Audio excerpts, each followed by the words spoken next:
కన్యా రాశి వారికి జ్యేష్ఠ మాసం జూన్ నెల గోచార ఫలితాలు చూడండి, వినండి. లైన్ బీఎస్కే ప్రసాదరావు సిద్ధాంతి, వాయిస్ ఆఫ్ 1952 బీఎస్కే ప్రసాద సిద్ధాంతి. ఈ యొక్క వీడియోని కడవరకు చూడండి. మీ అమూల్యమైన అభిప్రాయాన్ని కామెంట్ బాక్స్లో కామెంట్ రూపంగా పెట్టండి. ఈ వీడియోని మీ బంధుమిత్రులందరికీ కూడా షేర్ చేయండి, లైక్ చేయండి. ఈ యొక్క ఛానల్ని ఇప్పటివరకు కూడా మీరు సబ్స్క్రైబ్ చేసుకోకపోతే కంపల్సరీగా సబ్స్క్రైబ్ చేయండి. ఇంకా ఎన్నెన్నో మరెన్నో వీడియోలు మీ ముందుకు వస్తాయి. మీకు ఏమైనా సమస్య ఉంటే మీరు చెప్పండి, దాన్ని కూడా వీడియో రూపంగా నేను తయారు చేసి పంపిస్తాను. మీ మనిషిని నేను ఉన్నానని మీరు గుర్తుపెట్టుకోండి. శుభం భూయాత్. ఓం గం గణపతే నమః. ఓం గం గణపతే నమః. ఓం రాం రామచంద్రాయ నమః. ఓం హ్రీం హరిమర్కటమర్కటాయ స్వాహ. ఓం నమః శివాయ. ఓం నమః శివాయ. ఓం నమః శివాయ. ఓం గం గణపతే నమః. అందరికీ శుభోదయం. నేను మీ సిద్ధాంతి బీఎస్కేపీ ప్రసారరావుని. ఓం శ్రీ పంచముఖేశ్వర జ్యోతిష పీఠం, వాయిస్ ఆఫ్ 1952 బీఎస్కే ప్రసార సిద్ధాంతి. వాయిస్ ఆఫ్ 1952 బీఎస్కే ప్రసార సిద్ధాంతి ఛానల్ ద్వారా మనం అనేక రకాల వీడియోల్ని ప్రసారం చేసుకుంటున్నాము. జ్యోతిష శాస్త్రము, వాస్తు శాస్త్రము, సంఖ్యాశాస్త్రము ఈ వీడియోని మనం ప్రసారం చేసుకుంటున్నాము. అందులో భాగంగానే ఈ రోజుని మనము శ్రీ విశ్వావసునామ సంవత్సరం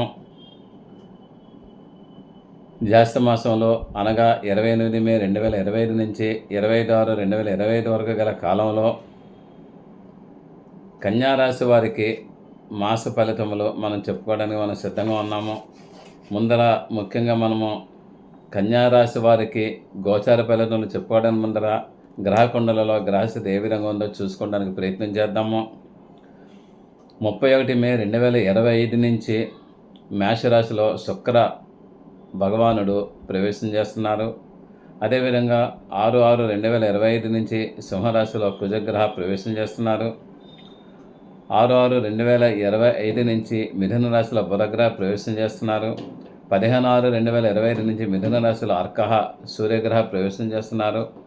22/6/2025 నుంచి కర్కాటక రాశిలో బుధగ్రహ ప్రవేశం చేస్తున్నారు. అన్నట్టయితే ఆల్రెడీ గురు భగవానుడు మిథున రాశిలో సంచారం చేస్తున్నారు. శని భగవానుడు మీనరాశిలో సంచారం చేస్తున్నారు. రాహువు కేతువు కుంభరాశులను కూడా సింహరాశులను కూడా సంచారం చేస్తున్నారు. ఈ యొక్క ఫలితములు మనం ఏ విధంగా చెప్పుకున్నాము అంటే జనరల్గా గోచార ఫలితములు, జాతక ఫలితములు అంటే మీ యొక్క జన్మకుండల ద్వారా వచ్చే ఫలితములు ఇవి కూడా వేరువేరుగా ఉంటాయి. జన్మకుండలలో ఉన్న ఫలితములను, గోచార ఫలితములను సమన్వయం చేసుకుంటూ, బ్యాలెన్స్ చేసుకుంటూ, మనం చూసుకుంటూ, దాని దగ్గర రీడింగ్స్ ఇచ్చుకుంటూ, దాని దగ్గర శాంతులు ఉపశాంతులు అన్నీ చేసుకుంటే మనకి మంచి ఫలితం వస్తుందని నేను భావిస్తున్నాను. అదేవిధంగా మనకి ఈ యొక్క రాశి ఫలితాల్లో మనకి మెయిన్ సంవత్సర ఫలితాలు మేజర్ ప్లానెట్స్ వల్ల తెలుస్తాయి. అంటే గురుడు, శని, రాహు, కేతు వల్ల తెలుస్తాయి. తర్వాత మాస ఫలితములు రవి, కుజుడు, బుధుడు, శుక్రుడు ఈ యొక్క గ్రహాల వల్ల తెలుస్తాయి. దిన ఫలితంలో వచ్చి చంద్రగ్రహాల వల్ల తెలుస్తాయి. ఇది ఒకటి మనం చూసుకోవాలి. కానీ ఇవి చూసుకున్నప్పటికైనా సరే మెయిన్ ప్లానెటరీ పొజిషన్ కూడా చూసుకుంటూ మనం దీన్ని సమన్వయం చేసుకుంటూ చెప్పుకుంటూ ఉంటే మనకు మంచి ఫలితాలు వస్తాయని నేను చెప్తున్నాను. తర్వాత ఈ యొక్క కన్యారాశి వారికి జూన్ నెలలో ఫలితాలు స్థానచలనం కంపల్సరీగా ఉండే అవకాశాలు ఎక్కువగా ఉన్నాయి. అధికారుల అండదండలు కూడా మీకు ఉంటాయి. అంటే మీకు స్థానచలనం మీకు మంచిగానే వస్తుందని చెప్పక తప్పదు. దాని తర్వాత కుటుంబం సుఖ సంతోషాలతో ఉంటుందనే ఉంది. సంతానం ఉన్నత ఉద్యోగాల్లో స్థిరపడతారు. అంటే సంతానము చదువుకుండి ఉద్యోగానికి అన్వేషణ చేస్తున్న వాళ్ళకి మంచి ఉద్యోగాలు స్థిరపడతారని ఉంది. అదే చదువుకుంటున్న వారికి చదువు డెవలప్మెంట్ అవుతుందని ఉంది. చిన్నపిల్లలకి అభివృద్ధిదాయకంగా ఉంటారు, ఆరోగ్యదాయకంగా ఉంటారని ఉంది. దాన్ని బట్టి మీరు అన్వయం చేసుకోవాల్సింది. తర్వాత మీరు వారిని మరిన్ని విజయాలు వరిస్తాయి. అంటే మీ యొక్క పిల్లలకి మరిన్ని విజయాలు వరిస్తాయని నేను చెప్తున్నాను. నెక్స్ట్ ఇంకొకటి ఏమిటి అన్నట్టయితే ఈ యొక్క కన్యారాశి వారికి జ్యేష్ఠ మాసంలో అన్నట్టయితే జూన్ నెలలో కొంచెం తండ్రి గారికి అనారోగ్యం చేసే అవకాశాలు ఎక్కువ ఉన్నాయి. తండ్రి గారి ఆరోగ్య విషయంలో చాలా జాగ్రత్తగా ఉంటే చాలా మీకు సపోర్ట్గా ఉంటుంది. వీలైతే రవిగ్రహకి శాంతులు చేయించండి, చేయిస్తే అన్ని విధాలు మంచిది. ఏ పని చేసినా లాభ నష్టాలు సమానంగానే ఉంటాయి. అంటే శుభ అశుభ మిశ్రమాలు రెండు ఉంటాయి. లాభం నష్టం రెండు కూడా బాగానే ఉంటాయి. నెక్స్ట్ చేసే ఉద్యోగానికి భంగం రావచ్చు. అంటే భంగం అన్నట్టయితే రెండు రకాలు, మంచిగా భంగం రావచ్చు, చెడ్డగానే భంగం రావచ్చు. అంటే చేసే ఉద్యోగం ఒకవేళ మీ అంటే మీరు ఒకవేళ వాలంటరీగా మానేసినప్పుడైనా సరే మీకు దీనికంటే ప్రోగ్రెసివ్గా ఉండే ఉద్యోగం వచ్చే అవకాశాలు ఉన్నాయని నేను చెప్తున్నానని మీరు మానేమని కాదు, సందర్భానుసారంగా చేసుకోండి, బాగుంటుంది. తర్వాత మన ఉద్యోగంలో ప్రమోషన్స్ కూడా వచ్చే అవకాశాలు ఉన్నాయి. లేదంటే ఇంక వేరే కంపెనీలో మారితే అందులో కూడా డెవలప్మెంట్ అయ్యే అవకాశాలు ఎక్కువగా ఉన్నాయని నేను చెప్తున్నాను. ట్రాన్స్ఫర్లు అయ్యే అవకాశాలు ఎక్కువగానే ఉన్నాయి, బాగుంటుంది. తర్వాత అనవసర ప్రయాణాలు కూడా ఉంటాయి. అంటే ప్రయాణంలో కొన్ని నష్టాలు, కష్టాలు, దుఃఖాలు కూడా ఉండే అవకాశాలు ఉన్నాయి. తర్వాత తలజన కార్యాలకి ఆటంకాలు వస్తాయి. ధన వ్యయము, ఆటంకాలు అన్నీ కూడా వచ్చే అవకాశాలు ఉన్నాయని నేను చెప్తున్నాను. ఏమైనప్పటికైనా సరే ఈ యొక్క జ్యేష్ఠ మాసంలో కన్యా రాశి వారికి ఏ విధంగా ఉంటుందన్నట్టయితే అనుకున్న పనులు కొన్ని నెరవేరకపోవచ్చు. కొన్ని పనులు అనుకున్నట్టుగా నెరవేరవు, కొన్ని నెరవేరుతాయి, కొన్ని నెరవేరవు. అంటే అంత ఈజీగా పనులు జరుగుతాయని మనం అనుకోవక్కర్లేదు. నెక్స్ట్ ఏంటంటే వ్యర్థ ప్రయాణముల వలన నష్టాలు ఉన్నాయని నేను చెప్పాను కదా. అంటే ధన ఖర్చు ఎక్కువ ఉంటుంది. ఒకవేళ మీ అమ్మాయికి సంబంధం చూస్తూనే వెళ్ళారు అనుకున్నాం కాసేపు, ఆ సంబంధం వాళ్ళు వెళ్ళిన వాళ్ళు అక్కడ లేకపోవచ్చు. ఆ ప్రయాణ ఖర్చులు వేస్తే కదా. ఒకవేళ కానీ ఒక ఇంటర్వ్యూకి వెళ్ళాం అనుకున్నాం, ఆ ఇంటర్వ్యూలో సెలెక్ట్ కాకపోతే ఆ ప్రయాణ ఖర్చులు వేస్తే కదా. ఈ విధంగా చూసుకున్నట్టయితే వేస్టేజ్ ఎక్కువ ఉంటుంది అని నేను చెప్తున్నాను. అయితే ఒకటి ఇక్కడ మటుకు ఏంటంటే దానాలు చేయటం వలన ఈ యొక్క ఫలితాలు మంచి ఫలితాలుగా మారే అవకాశాలు ఉంటాయి. ప్రయాణాల్లో కొంచెం చిన్న ప్రమాదాలు కూడా కలిగే అవకాశాలు ఉంటాయి. ప్రమాదాలు ఉన్నాయి కాబట్టి మీరు జాతక కుండల్లో జాతకములు మీ సిద్ధాంతి గారికి చూపించుకోండి. ఏ విధంగా ఉంది అన్నది జాతకంలో ప్రమాదం ఉన్నట్టయితే ఇందులో ప్రమాదం కూడా ఉన్నట్టయితే వెంటనే జరుగుతుంది. జాతకంలో అన్ని విధాలు బాగుండి ఇందులో ప్రమాదం ఉన్న మీకేమీ కంట్రోల్ అవుతుంది, కంగారేం పడనక్కర్లేదు. అంటే దీని భావం ఏంటంటే జాతకంలో కానీ గ్రహస్థితులు అనుకూలంగా ఉన్నట్టయితే గోచారంలో అనుకూలంగా లేకపోయినా కొంచెం పర్వాలేదు. జాతకంలో కూడా గ్రహచారం బాగోకుండా గోచారంలో కూడా గ్రహచారం బాగోపోతే అప్పుడు డబల్ పేమెంట్ తీసుకోవాల్సి వస్తుందన్నమాట. మీరు దాని మీద ఆలోచన చేయండి. ప్రయాణాల మటుకు ఏమైనప్పుడు కానీ సరే జాగ్రత్తగా ఉండండి. మీరు హెల్మెట్ పెట్టుకుని ప్రతి చోటుకి వెళ్ళండి. కారులో వెళ్తే సీటు బెల్ట్ పెట్టుకుని వెళ్ళండి. మీరు వెనకాల ఉన్నప్పుడైనా సీటు బెల్ట్ పెట్టుకోవడం మీకు అన్ని విధాలు మంచి ఫలితాలు వస్తాయని నేను చెప్తున్నాను. విపరీతంగా ఖర్చు అవుతుంది. ఖర్చు అయిందని మీరేం భయపడాల్సిన అవసరం ఏం లేదు. దైవకార్యంలో పాల్గొంటారు. అపవాదులు వస్తాయి. గృహ నిర్మాణాలు, శుభకార్యాలు జరుగుతాయి. చోరుల వలన, దొంగల వలన కూడా భయం ఉండే అవకాశాలు ఉన్నాయన్నమాట. ఇక మనకి ఏంటంటే వ్యాపారస్తులకి ఏ విధంగా ఉంటుందంటే జూన్ నెల వ్యాపారం అన్నట్టయితే దశమ స్థానం చూడాలి. దశమ స్థానం అన్నట్టయితే మిథునం అయ్యింది. రవి గురువులు ఉన్నారు కాబట్టి వ్యాపారం అనుకూల వాతావరణం ఉంటుంది, బాగానే ఉంటుందని చెప్పవచ్చు.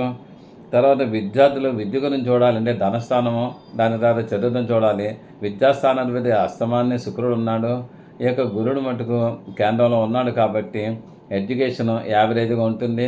కాబట్టి మీరు ఎడ్యుకేషన్ విషయంలో కూడా చాలా చాలా శ్రద్ధ పెట్టి చదివినట్టయితే మీకు ఫలితాలు వస్తాయని నేను చెప్తున్నాను. నెక్స్ట్ మీకు విద్యారంగం అయిపోయింది. ఉద్యోగం చేసే వాళ్ళకి మటుకు ట్రాన్స్ఫర్స్ అయ్యే అవకాశాలు ఎక్కువగా ఉన్నాయి. ఆ ట్రాన్స్ఫర్స్ కూడా మంచిగా అయ్యే అవకాశాలు ఎక్కువగా ఉన్నాయని నేను చెప్తున్నాను.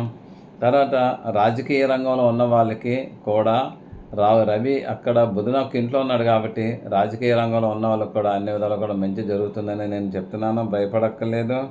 తర్వాత కాంట్రాక్టర్స్ అన్నట్టయితే మీకు ఏ పనులైనా కాంట్రాక్ట్ అనమాట. ఒక ప్లంబింగ్ వర్క్ల కాంట్రాక్టు, ఎలక్ట్రిఫికేషన్ల కాంట్రాక్టు, దాని తర్వాత ఒక రోడ్ అండ్ బిల్డింగ్స్ కాంట్రాక్టు, తర్వాత బిల్డర్స్ కాంట్రాక్టు, ఇల్లు కట్టడం కాంట్రాక్టు, తర్వాత గృహాలు కట్టడం కాంట్రాక్ట్. ఇన్ని కాంట్రాక్ట్స్ కాబట్టి ఈ కాంట్రాక్టర్స్ ఏ విధంగా ఉంటుంది అన్నట్టయితే అక్కడ గురుడు రవి కలవటం వల్ల గురు అస్తంగత్వ దోషం వచ్చింది కాబట్టి దీనివల్ల గురుమోడం కూడా వస్తుంది కాబట్టి బుధుని యొక్క ఇది డబ్బు వచ్చినప్పుడైనా సరే కొంచెం కష్టం మిగిలిపోతుంది. అంటే డబ్బులు కూడా మీ అధికారులు, పై వాళ్ళు కూడా కొంచెం లేట్‌గా ఇచ్చే అవకాశాలు ఉన్నాయి. మీరు ఓపిక పట్టాలి. తర్వాత మటుకు షేర్ మార్కెట్ ఎలా ఉంటుంది అన్నట్టయితే మటుకు స్పెక్యులేషను మీకు ధనస్థానాధిపతి శుక్రుడు అస్తమన పడ్డాడు కాబట్టి ఏ విధంగా అనుకూల వాతావరణం లేకపోవచ్చు అని ఉంది. నెక్స్ట్ సేవకులకి అంటే మీ దగ్గర పనిచేసే వాళ్ళకి ఏ విధంగా ఉంటుంది అన్నట్టయితే మటుకు శని సప్తమ స్థానంలో ఉన్నాడు కాబట్టి వీళ్ళు మీకు కిట్టండి కిందగా బంధుమిత్రులు వీరు కలిసిపోయి మీరు చెప్పిన వల్లన్నీ కూడా చేసే అవకాశాలు ఉన్నాయి. వీరి వలన మీకు సహాయ సహకారాలు కూడా చాలా బాగుంటుందని చెప్పవచ్చు. తర్వాత గృహిణులకు అంటే ఇంట్లో లేడీస్కి ఏ విధంగా ఉంటుంటే సప్తమ స్థానంలో శని ఉన్నాడు కాబట్టి కొంచెం మైల్డ్గా ఉండే అవకాశాలు ఉన్నాయి. కొంచెం ఏంటంటే వాత నొప్పులు, కీళ్ళ నొప్పులు కూడా వచ్చే అవకాశం ఉంది. కొంచెం జాగ్రత్తగా చూసుకుంటే బాగుంటుంది. నెక్స్ట్ పెద్దలు, మీ ఇంట్లో పెద్దలకు ఏ విధంగా ఉంటుంది అన్నట్టయితే మటుకు భాగ్యస్థానాధిపతి శుక్రుడు అష్టమ స్థానంలో పడ్డాడు. భాగ్యస్థానాధిపతి శుక్రుడు అష్టమ స్థానంలో పడ్డాడు కాబట్టి పెద్దలకి కొంచెం అనారోగ్య సూచనలు ఉన్నాయి. ఆరోగ్యం చాలా జాగ్రత్తగా చూసుకుంటే మంచి ఫలితాలు వస్తాయని నేను చెప్తున్నాను. పిల్లలకు ఏ విధంగా ఉంటుందంటే పంచమాధిపతి కన్యా, తుల, వృశ్చిక, ధనుసు, మకరం. పంచమాధిపతి మీకు ఎవరయ్యారంటే శని అయ్యాడు. శని సప్తమ స్థానంలో ఉన్నాడు కాబట్టి అక్కడ పిల్లలకి పర్లేదు, బాగానే ఉంటుంది. పట్టుదలతోటి అన్నీ కూడా పనులు నెరవేర్చే అవకాశాలు వాళ్ళకైతే ఉన్నాయి. తర్వాత మీ యొక్క జ్యేష్ఠ సోదరులకి, మీ అత్తమామలకి ఏ విధంగా ఉంటుంది అన్నట్టయితే మటుకు లాభాధిపతి మీకు చంద్రుడు పర్వాలేదు కాబట్టి వాళ్ళకు కూడా అనుకూల వాతావరణం ఉంటుందని చెప్పవచ్చు. మీ మేనమామలకి వాళ్ళకి ఏ విధంగా ఉంటుంది అన్నట్టయితే మనకు కుజుడు ఉన్నాడు. కొంచెం ఆర్థిక ఇబ్బందులు రావచ్చు, గృహ నిర్మాణ పనులు ఆటంకాలు కలగవచ్చు. ఇటువంటి పనులన్నీ ఉన్నాయి, కొంచెం జాగ్రత్తగా చూసుకోండి. ఏది ఏమైనప్పటికైనా సరే మీరు మటుకు కేతువుకి శాంతి చేసుకోండి. తర్వాత మీకు శుక్రుని శాంతి చేసుకోండి, కుజుని శాంతి చేసుకోండి. అంటే గణపతి ఆరాధన చేయండి. వల్లి దేవసేన సమేత సుబ్రహ్మణ్యేశ్వర స్వామి ఆరాధన చేయండి. తర్వాత దుర్గాదేవి ఆరాధన కానీ, లక్ష్మీదేవి ఆరాధన కానీ చేయండి. మీరు పెసలు 4 శుక్రవారాల పెసలు మీరు మీకు దానం చేయండి, మీకు మంచిది. బుధవారం 5 శుక్రవారాలు బొబ్బలు దానం చేయండి, మీకు మంచిది. 5 మంగళవారాలు ఉలవలు దానం చేయండి, మంచిది. 5 మంగళవారాలు కందులు కూడా దానం చేయండి, మీకు మంచిది. అన్ని విధాలు బాగుంటుంది. మీకు ఏది ఏమైనప్పటికైనా సరే అశుభ మిశ్రమంగా ఉంటుంది, బాగానే ఉంటుంది. భయపడాల్సిన అవసరం లేదు. శుభం భూయాత్. ఆయురారోగ్య ఐశ్వర్య అభివృద్ధిరస్సు. సదా భగవత్ సేవలు మీ సిద్ధాంతి BSKV ప్రసరలో.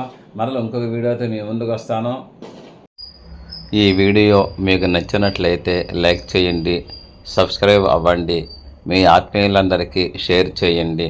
మీ అమూల్యమైన అభిప్రాయములను కామెంట్ రూపంలో తెలియజేయండి. దూర ప్రాంతంలో ఉన్నవారికి, ప్రత్యక్షంగా మమ్మల్ని కలవలేని వారికి ఆన్లైన్ ద్వారా సర్వీసెస్ అందివ్వగలము. గూగుల్ పే, ఫోన్పే ద్వారా మాకు మనీ అందజేయవచ్చు. సదా భగవత్ సేవలో మీ సిద్ధాంతి Battula Srikrishna Varaprasad Rao. 9440255669. Thank you for your careful reading of this lesson. See you again tomorrow. సిద్ధాంతి బత్తుల శ్రీకృష్ణ వరప్రసాదరావు. మీరు శ్రద్ధగా ఈ పాఠం విన్నందుకు ధన్యవాదములు. మరల రేపు కలుద్దాం. మీ సిద్ధాంతి Battula Srikrishna Varaprasadarao. Voice of 1952 BSK ప్రసాద సిద్ధాంతి ఛానల్ 9440255669. ఓం నమః శివాయ నమః.